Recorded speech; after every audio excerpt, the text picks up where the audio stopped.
Baggy shrimp.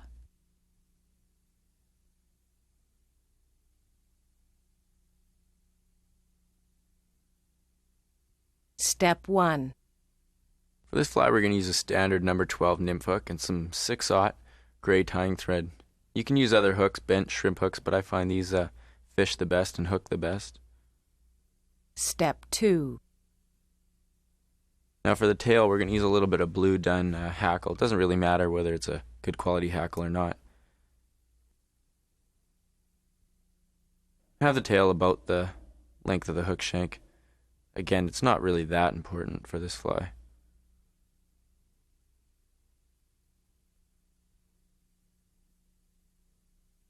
Step 3.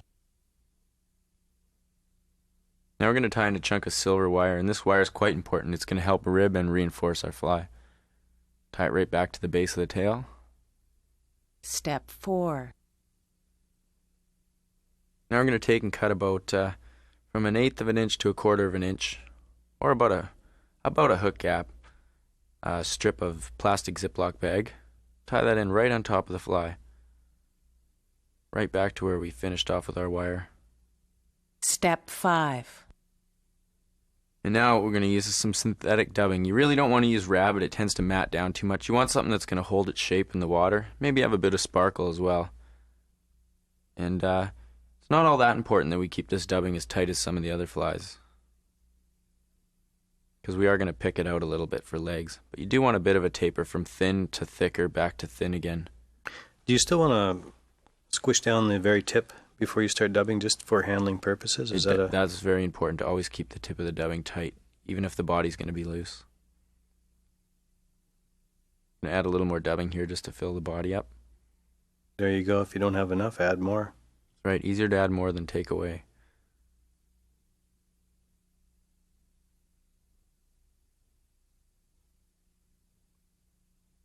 Step 6. Now what you want to do is pull the plastic bag over the back of the fly and put a couple loose loops before you decide to pull tight. And definitely don't cut the plastic bag until you've got it securely tied down, because when you let go of that bag, if it comes undone, it'll shrink back and you'll never get it back tied down again. Step 7. Now we're going to reverse wrap our wire and try and keep the plastic bag on top of the hook by pulling it with your fingers.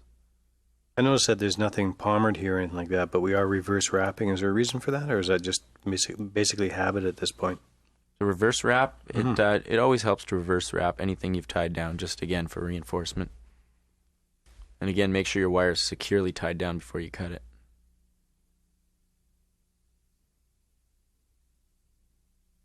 Step 8. And whip finish, and you pretty much have a done fly.